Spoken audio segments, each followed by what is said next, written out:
Dass ihr wieder dabei seid auf meinem Kanal. Worum geht's heute? Golf 4 Lichtmaschine. Also der Besitzer des Golf 4 hat eine Lichtmaschine, die er gerne eingebaut haben möchte. Er hat schon die Diagnose gestellt. Wir machen einen kurzen Check. Kann es sein, dass die Lichtmaschine kaputt ist oder nicht, aber sonst stellen wir nicht viele Fragen, sondern bauen sie ein. Ob nachher die Ursache wirklich dann an der Lichtmaschine ist oder ob die Ursache woanders ist, dass das Auto nicht lädt, das seht ihr in diesem Video. Also bleibt dran, wenn es euch interessiert. Bis gleich. Ich denke, dieses Gesicht kennt ihr alle, der klassische Vierer Golf. Hier haben wir den 1.6 Liter 16V. Batterie ist voll aufgeladen. Wir gucken mal, wo der Haken ist. So, also Motor ist gestartet. Ja, man sieht es hier im Eck. Batteriesymbol fängt immer mal wieder an zu leuchten. Auch mittlerweile gibt es einen ganzen Christbaum, der da leuchtet, passend zu Weihnachten. Jetzt erhöhen wir mal Verbraucher, also machen schon mal das Abblendlicht rein. Das zieht nochmal ordentlich. Jetzt muss der Generator nochmal mehr pumpen. Checken wir mal, was die Ladespannung hergibt. So, wir haben hier deutlich unter 12 Volt. Der müsste jetzt weitaus mehr haben. Über 12, weil er ja schon noch abblendlich eingeschaltet ist. Da müsste er schon im optimalen Zustand bei 14 Volt ungefähr schon liegen. So, also jetzt kann natürlich sein, dass der Regler einen Schuss hat oder auch ein Diode-Defekt ist vom Generator. Und wir machen jetzt mal eine neue Lichtmaschine rein, weil Dioden zu tauschen, das lohnt sich jetzt hier nicht mehr vom Preis. Ja. Deswegen machen wir die einfache Version, gleich alles tauschen. Also man hätte jetzt auch sicherheitshalber einfach nur den Regler tauschen können. Da kommt man natürlich jetzt im eingebauten Zustand doch. Das würde sogar funktionieren. Da hätte man sogar einigermaßen hinkommen. Aber aufgrund der Laufleistung war gleich ein ganzer neuer Generator gewünscht. Denn haben wir noch einen weiteren Defekt der Lichtmaschine, dann hätte sich das nicht gelohnt. Also fangen wir an. In dem Fall merkt man sich einfach mal, wie man den Riemen drauf hat, dass man den nachher wieder richtig drauflegt. Als erstes demontieren wir mal die Batterie und die Motorabdeckung, damit wir ein besseres Sichtfeld haben.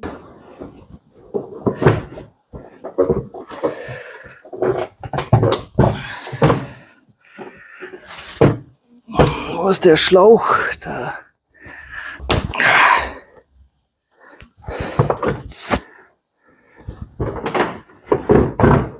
Material hier. Da hat schon mal einer rumgefuscht. Da war schon jemand dran hier. Warum kriege ich immer diese alten Göppel? Hey, das gibt's gar nicht.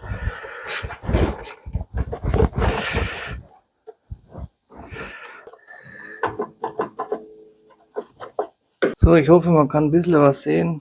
So, was will er alles? Plusleitung abschrauben. Also der Riemen geht.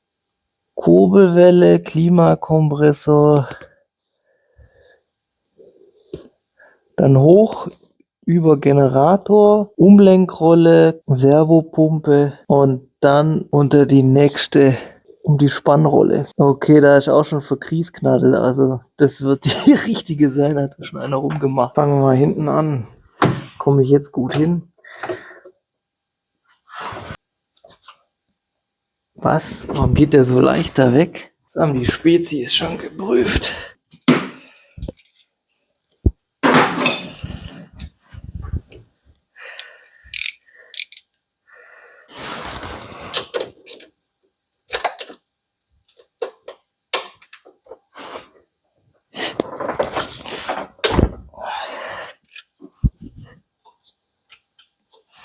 Sieht eigentlich alles gar nicht so alt aus.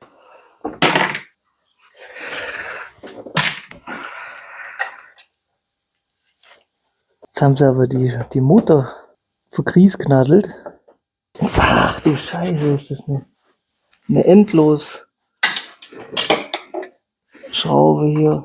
Das ist natürlich Shit. Okay, die ist eine Endlosschraube. Dann holen wir den anders runter. Kriegen wir diese Rotzeimer, wo nichts funktioniert. Also diese Mutter, die dreht sich endlos für die Spannrolle. Das heißt, man kann die nicht entspannen auf vorgesehene Weise. Deswegen muss man das jetzt anders lösen. Da habe ich nochmal ein anderes Werkzeug für. Das schaue ich, wo ich das habe. Und sonst müssen wir das irgendwie anders machen. So, jetzt die Unterbodenverkleidung wegmachen. Das geht bei denen ja recht schön. Aber da fehlen ja schon alle Schrauben, bis auf 2. Leichte Sache. Oh je, der wurde schon übel gepfuscht hier. Ach du liebe Zeit. Die Krümmer haben die hier mit Unterlegscheiben. Och du liebe Zeit, da wurde schon übel gepfuscht. Hey, leck mir am Arsch. Hier richtiger Ölverlust vom Getriebe. Da ist nämlich hier oben am Getriebeflansch, da sieht man's.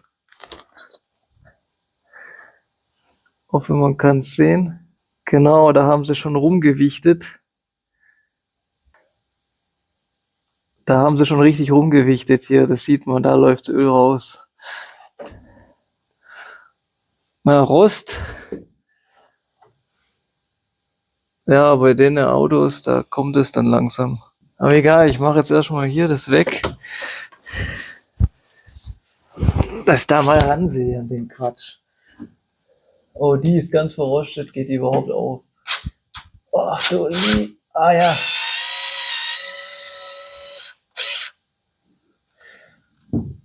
Kann ja auch mal Glück haben. Das wird ja schon gar nicht mehr. Also so sieht der Spaß aus.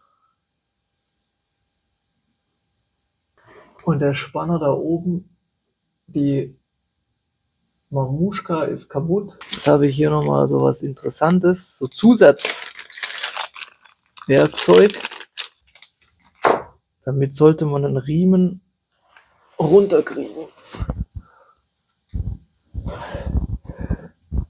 Man kann jetzt bestimmt auch runtergewichten und alles, aber. Also gleich mal markieren, Laufrichtung. Ach, da steht drauf, Remove. Also gut, dann ist ja lesen kann, ist klar ein Vorteil. Da hat man schon rumgewichtet. Das sieht man, guck mal, wie der vermackt ist. Da haben sie den Riemen auch schon drauf und runter gewirkt. Weitere Unterstützung.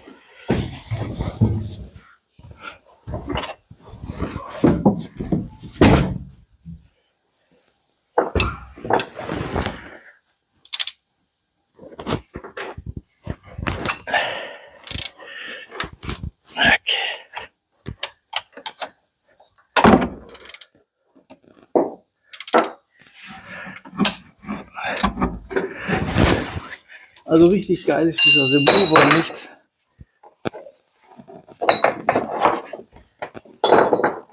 Aber es ist wahrscheinlich beschädigungsfreiere Lösung.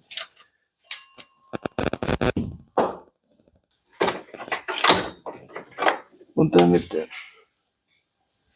ist der Riemen ist noch eigentlich gut. Also ich sag mal, man kann tauschen, aber er ist nicht ganz schlecht. Ne? Nicht porös, nicht rissig. Schon ein bisschen älter, aber nicht schlecht.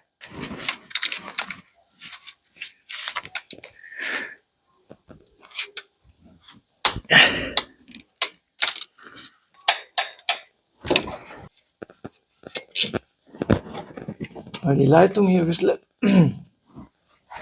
losmachen. Ist dann mehr spielisch.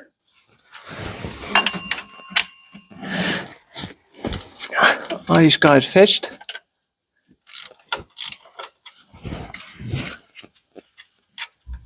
Ist gar nicht fest. Ist irgendwie nichts fest an dem Karre. Ist auch gut. Eigentlich. 16. 16.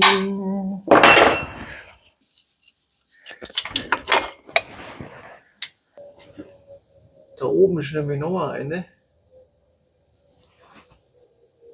Die machen wir jetzt auch noch mal raus. Die war bestimmt schon mal draußen, die Lichtmaschine. Guck mal, die ist ja locker, die kann ja mit der linken Hand aufmachen. Ist ja locker.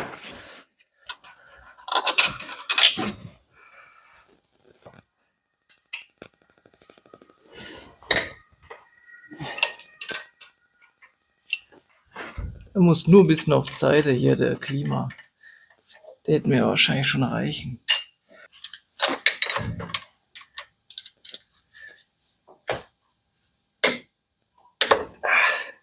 Kann man erkennen. Ist nochmal eine 13er da drüber. So, und jetzt muss man hier die Hülsen zurückhauen. Den nachher wieder besser reinkrieg. So ist das nun gut.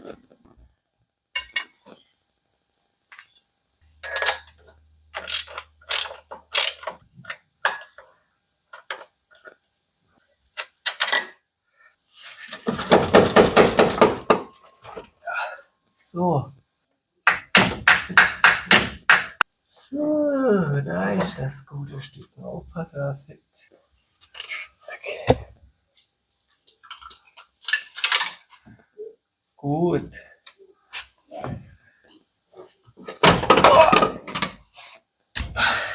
So, das war's. Hier ist das gute Stück. Die ist gar nicht alt, so wie ich gesagt habe, die ist 23 schon mal reinkommen.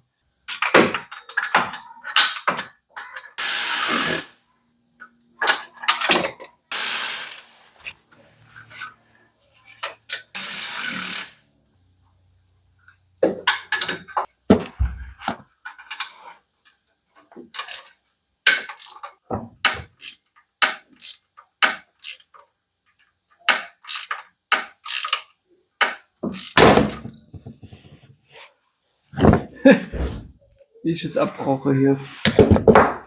Hat sich wieder nichts gelohnt, ne? Wenn der Werkzeug hier ist, ich umsonst repariere.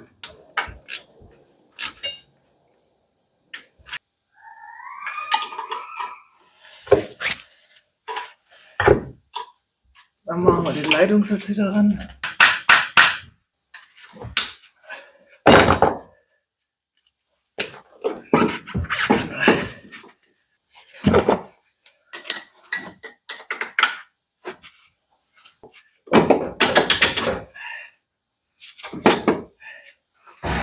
So. Gut, kommt ja oder was?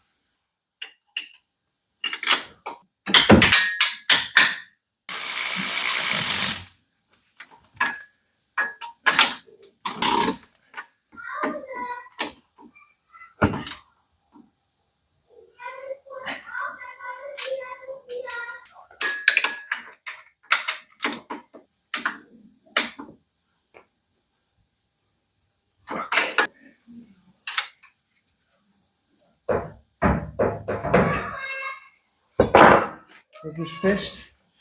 Oder war nicht fest.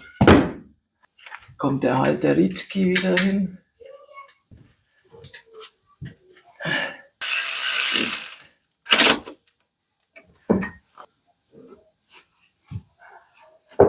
So, gang jetzt da rein.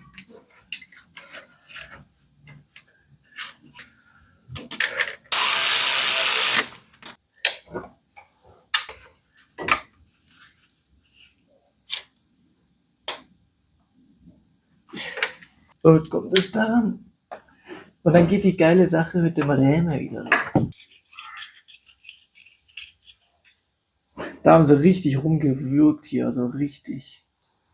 Deswegen ist schon geil, wenn man wenn diese scheiß Spannrolle sich nicht öffnen lässt. Wenn man diesen Remover da hat, wenn der dann auch funktioniert. Jetzt kommt wieder. Ich lege jetzt schon mal alles da hoch. Ein Krampf. Hey, wenn der so scheiße verpackt ist, der Ring, dass der jetzt schon so kacke da.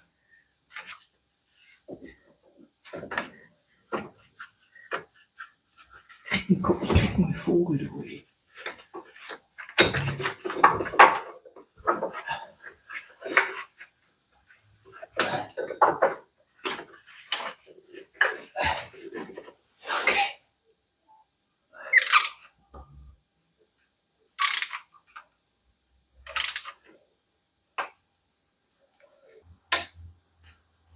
Das geht echt gut mit dem Install, glaube ich.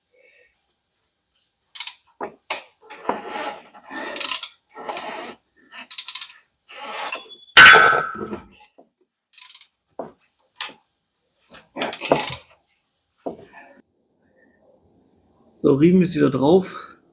Mit diesem Install-Tool ging das echt ganz gut. Das passt schön gleichmäßig. So, jetzt mache ich hier von unten zu und dann geht es oben lang Arsch lecken.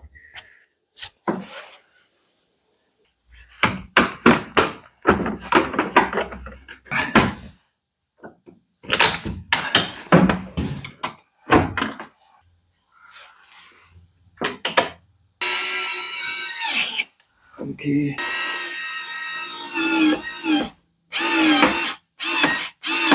Geht durch.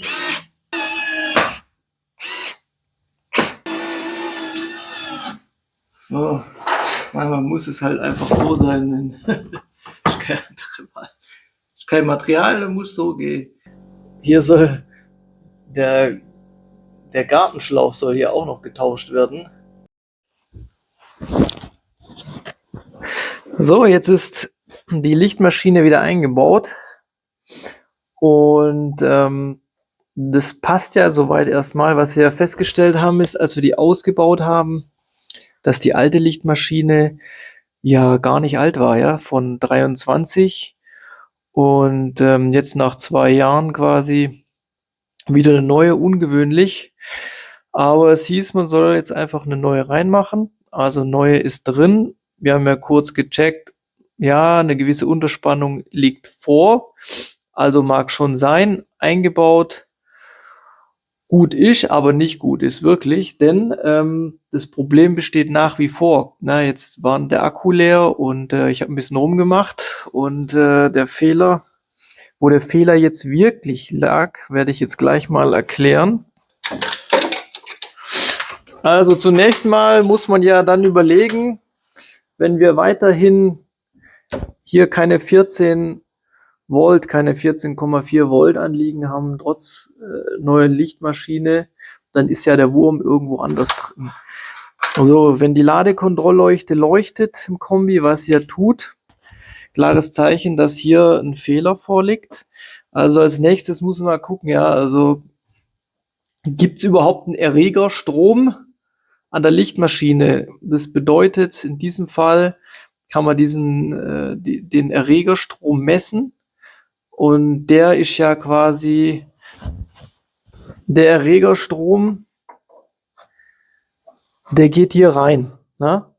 Der kommt ja quasi vom Leitungssatz und wird hier übergelegt. Und das ist auf Pin 1 gelegt. Und wenn dann das Fahrzeug läuft, dann muss man eben auf Pin 1 messen, kommt hier entsprechend die Bordspannung an von 12 Volt. Also dann habe ich hier gemessen, ob die 12 Volt Bordspannung hier auch anliegt an Pin 1 und waren ungefähr bei 10 Volt. Leicht war schon abgefallene Spannung. Also es hat schon mal mir die Bedenken gegeben, ob hier innerhalb des Leitungssatzes das Problem liegt oder ob sogar vielleicht Kombi KI da eine kalte Lötstelle oder irgendwo da was nicht richtig in Ordnung ist. Also der nächste Schritt war dann eben, dass man eben das Fahrzeug mal laufen lässt, was ich dann auch schließlich getan habe und dann eben an der Lichtmaschine direkt Pin 1 eben volle 12 Volt angegeben habe, 12 Volt auf Pin 1 direkt von der Batterie aus und dann gemessen habe, was kommt jetzt an. Jetzt kam wieder an der Batterie keine 14,4 Volt an. Also wollte ich jetzt wissen, ob die Lichtmaschine eben selber die 14,4 Volt liefert. Also habe ich dann mit dem Multimeter eben dann direkt an der Lichtmaschine gemessen. Und zwar quasi B+ Ausgang Lichtmaschine und direkt Masse Lichtmaschine und siehe da, die Lichtmaschine funktioniert. Ja, hätte mich auch gewundert bei einer neuen Lichtmaschine. Okay, dann ja, ist ja das Problem, wenn in der Batterie nichts ankommt, ja, dann muss ja der Wurm irgendwo vom Leitungssatz her zur Batterie liegen.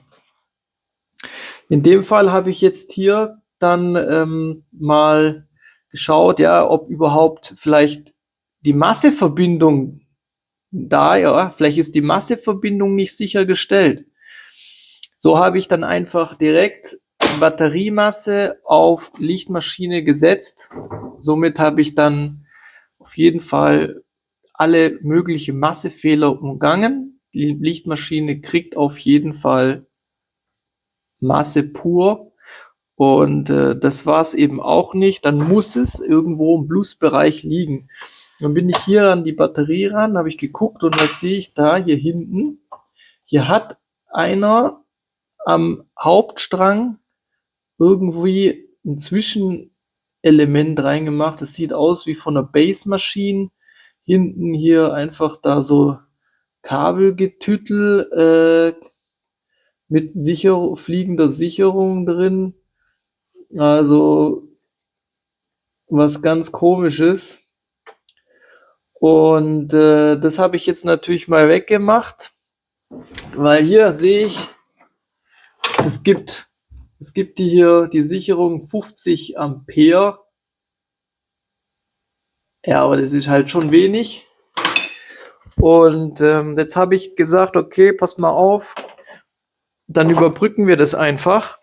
Dann habe ich mir hier mein Starterkabel genommen. Natürlich jenseits Kabel, jenseits lang.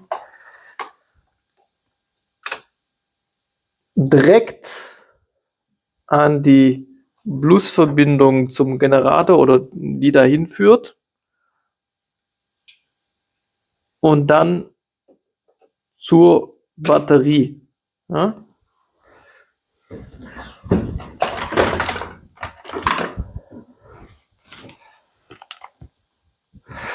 Und dann sieht es natürlich schon mal anders aus, das Thema. Dann kannst du hier unten messen.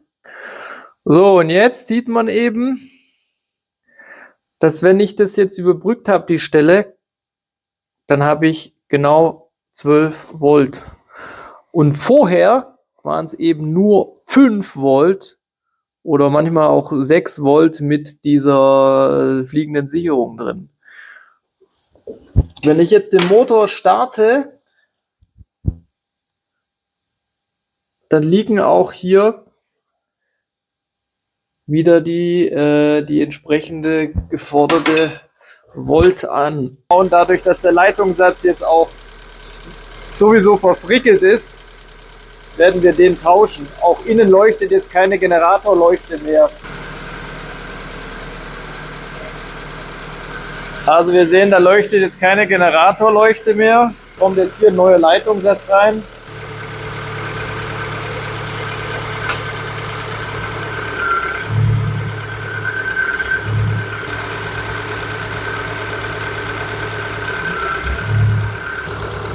Ja, also je besser ich den Kontakt da unten herstelle, desto höher geht auch die Voltzahl. Man sieht hier ganz klar, der Generator, der geht dann voll in die Breschen und der drückt den Motor richtig runter, da muss der nachregeln dann. In diesem Falle ist das Problem hier dieser Leitungssatz zur Batterie. Ach, jetzt ist es okay. 13,82 Volt. Da liegt es irgendwie hier an dem Kabel mit dem Kontakt. Jetzt messen wir noch mal, was unten ankommt, direkt an der Lima.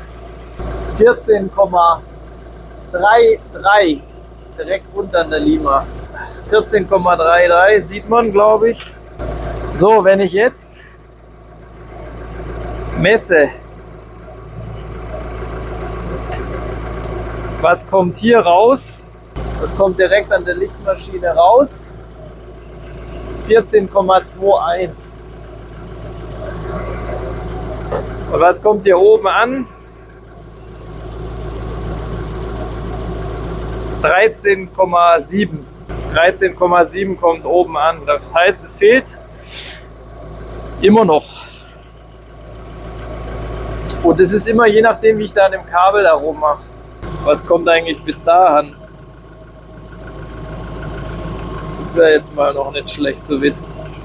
Nee, das hier geht so, das genau. Was schickt sie denn eigentlich zurück? Oh, jetzt sind wir hinter abgeschmolzen. Ist gerade mal aufgemacht. Diese fliegende Sicherung. Die ist richtig der Endkopf abgeschmolzen. So, in diesem Sinne, der Fehler wird am Leitungssatz sein. Durch dieses Gefricke, keine Ahnung, wer da alles schon rumgemacht hat. Und dann werden wir auch wieder volle Power hier auf der Batterie haben. Und genau, sollte sich dann doch noch was herausstellen, dann werdet ihr das hier sehen in diesem Video. Andernfalls wäre damit der Verbau der Lichtmaschine abgeschlossen und die Fehlersuche, warum keine Ladespannung an der Batterie anliegt. Ich danke euch, wünsche euch frohe Weihnachten und bis demnächst wieder auf dem Kanal. Ciao.